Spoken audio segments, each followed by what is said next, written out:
Bonsoir, peuple de Dieu. Moi, c'est Morel, je vis au Cameroun, plus précisément dans la ville de Douala. Il y a quelques mois, j'étais enceinte et au début, la grossesse se déroulait très très bien. Mais une fois que le ventre a commencé à sortir, c'est là où le vrai cauchemar a commencé.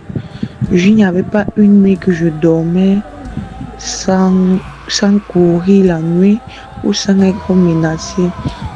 Toujours les maladies.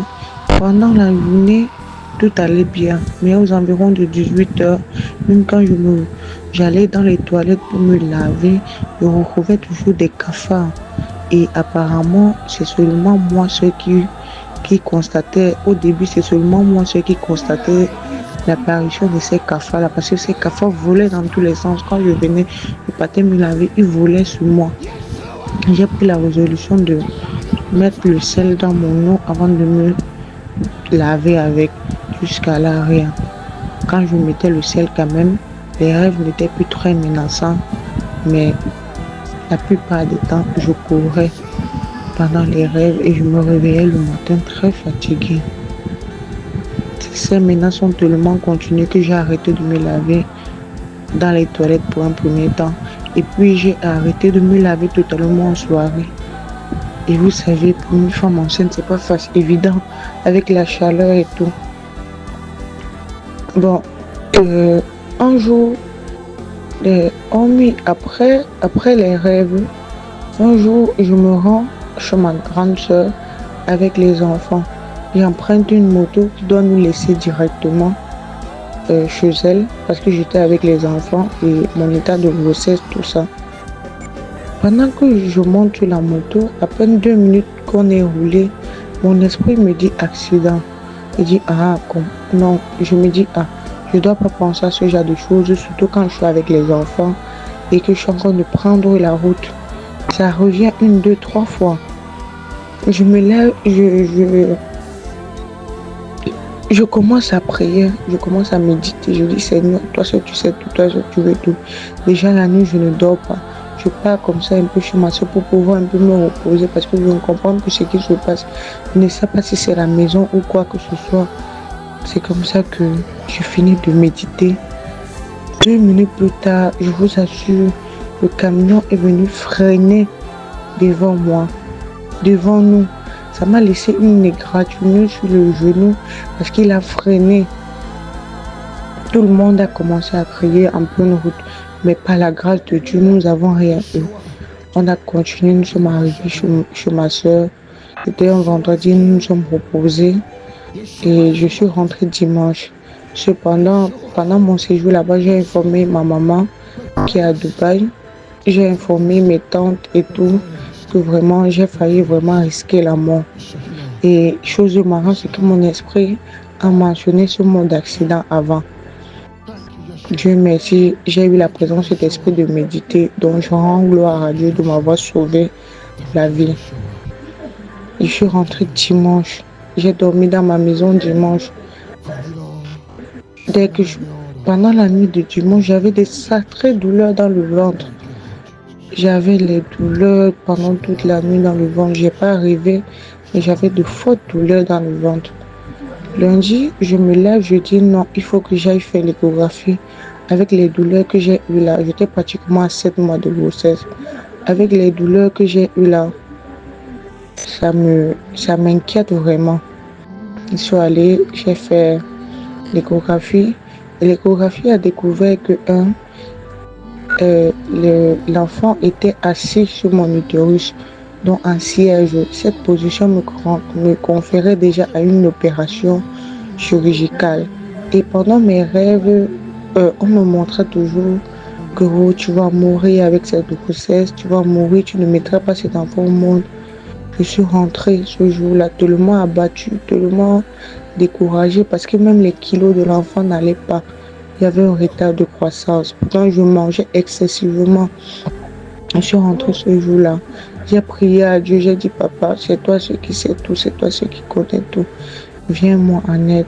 C'est comme ça que j'ai passé le temps à prier. J'ai appelé ma maman. J'ai causé avec elle. Elle m'a dit, il faut prier, il faut te laver avec le sel. Il faut éviter de sortir la nuit, faut. Donc, conseil de maman, quoi. J'ai fait, j'ai prié, j'ai prié. Je crois en semaine qui suivait le dimanche, non, une semaine plus tard, ma maman m'appelle et me dit, j'étais en train de parce qu'elle a eu des problèmes avec sa santé, oui, entre-temps, je crois. Elle a eu des problèmes avec sa santé et elle ne me l'avait pas dit. Elle me dit, il y a une de mes camarades en Belgique qui m'a donné le numéro d'un homme de Dieu, d'un serviteur de Dieu. Et je l'ai appelé pour qu'il prie pour la restauration de ma santé. Mais pendant qu'on était en train de prier pour la restauration de ma santé, il me parlait d'enfantement et tout. C'est là où je lui ai dit, il y a ma fille qui est enceinte et elle m'a passé le numéro du serviteur de Dieu, Monsieur Boris. C'est là où j'ai connu le programme Miracle et Guérison. Elle me dit, il faut l'appeler le lendemain matin pour qu'il vous essayez de prier. Donc, j'ai voulu bien appeler le lendemain matin parce qu'il était 22h ce jour-là. J'ai bien voulu, mais mon cœur a insisté pour que j'appelle là avant de dormir. J'ai lancé l'appel sans même connaître et le monsieur a décroché. Il m'a dit bonjour, bonsoir, c'est moi le serviteur de Dieu, Boris, monsieur Boris. J'ai répondu que oui, je viens de la part de ma maman qui est à Dubaï avec qui vous avez prié tout à l'heure. Il me dit oui, il me pose des questions à savoir est-ce que vous avez déjà eu des révélations d'un accident mortel. Je dis oui, il y a quelques semaines, j'ai failli. Il me pose et il me dit est-ce que votre grossesse comme ça, toi il m'a parlé ce jour-là comme si il vivait mon quotidien avec moi. On a fait une prière pour la protection de cet enfant. Ensuite, il m'a dit ne vous inquiétez pas, cet enfant est de Jésus, vous allez accoucher dans de bonnes conditions. Je ne vais pas vous mentir, j'ai cru, j'ai pris cette parole comme une promesse de l'Éternel. J'ai bien cru et j'ai arrêté de faire déjà les rêves dans la nuit en courant. Je méditais, je priais. À un certain moment donné, c'était dur. J'ai rappelé le serviteur de Dieu, causé avec lui. Il m'a dit même quand Jésus on causait, il m'a dit quand Marie a mis Jésus au monde, elle a mis Jésus au monde on appelle ça quoi, là où les animaux vivent là. On a mis Jésus au monde là-bas. Mais après, les gens venaient leur donner de l'or, de tout ça pour l'élever. Même si vous accouchez, même si c'est dur maintenant pour vous, sachez que votre Père va vous assumer. Je vous assure, j'avais de la peine, j'avais beaucoup de douleur dans le cœur. J'étais tellement stressée parce que la liette de l'enfant, je ne l'avais pas fait. Rien. Et je n'avais vraiment aucune suite, aucun rendez-vous, rien. Je ne savais pas comment j'allais faire. Je me disais, l'enfant va sortir, qu'est-ce qu'il va porter? L'enfant va sortir, est-ce qu'il va d'abord sortir avec des kilos normaux? Est-ce qu'on va éviter la couveuse? Est-ce que je vais accoucher à 6 mois? Est-ce que... Il y avait tous ces questions-là dans ma tête. Dieu merci, comme Dieu est fidèle dans ce qu'il fait, je suis allée prendre... On m'a confié une boutique de layettes. Ok, j'allais aller prendre les nécessaires pour l'enfant. J'ai dit gloire à Dieu. Au départ, j'étais très fâchée. Puis je suis arrivée là-bas. Tout le monde, les choses se sont bien passées, que j'ai eu tout ce que je voulais pour l'enfant. Je suis rentrée avec, j'ai dit, vraiment gloire à Dieu. Je l'ai pris lundi.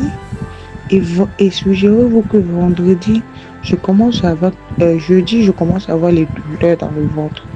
Je m'en vais dans un centre de santé parce que déjà d'abord, même pour l'argent pour l'hôpital de l'enfant, aller à l'hôpital, normalement, dit je n'avais pas. Je commence à me rendre. Elle me dit ton travail a commencé, va dormir et le matin tu viens. Je ne suis pas dormi le matin de vendredi, je viens. Elle me dit voilà, effectivement le travail a commencé. Cependant, ton col ne se dilate pas vite.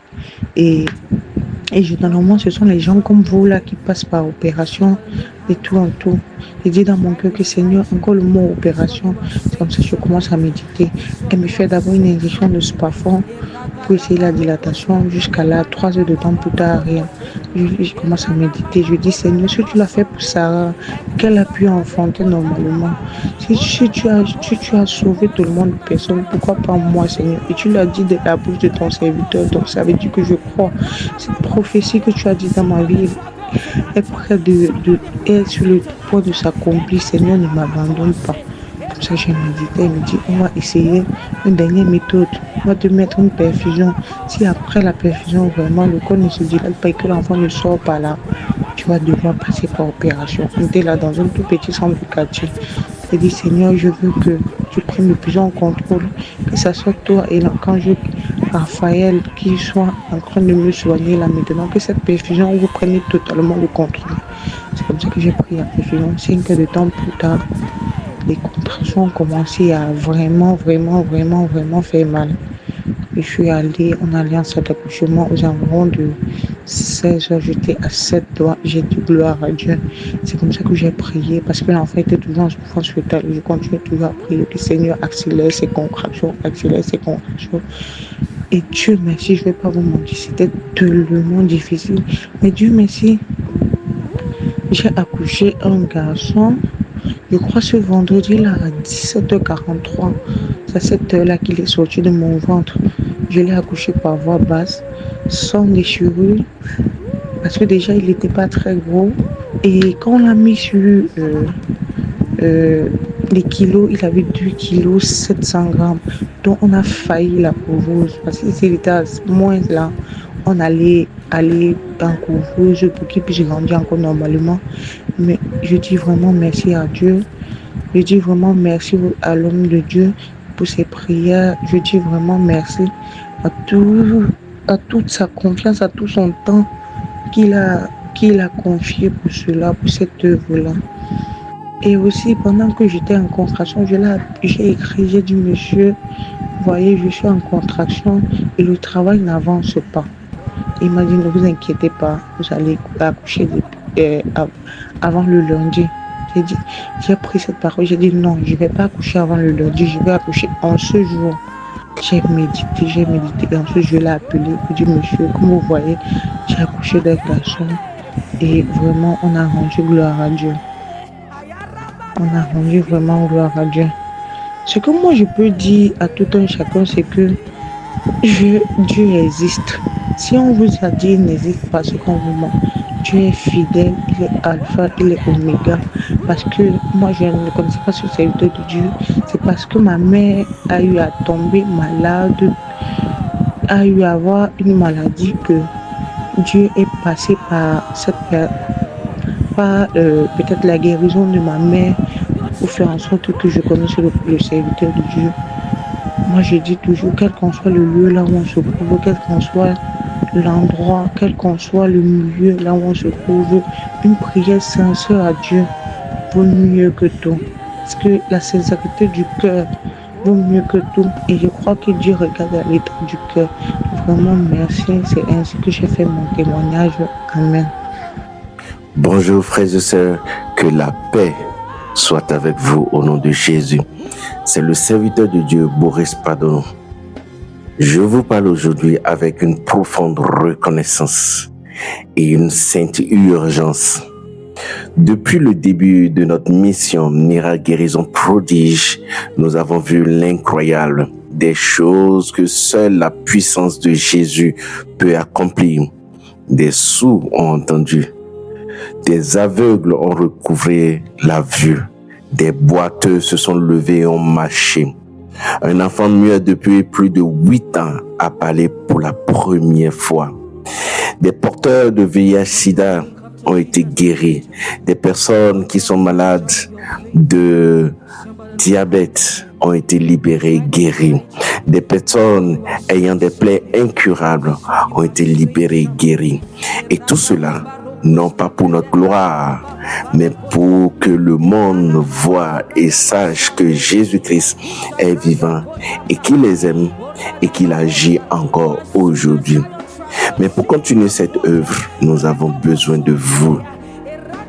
Oui, vous qui écoutez ce message, si votre cœur bat à l'écoute de ces miracles, si vous croyez que d'autres doivent vivre la puissance de Jésus, si vous ressentez là maintenant que vous pouvez être un canal de bénédiction, alors soutenez cette œuvre.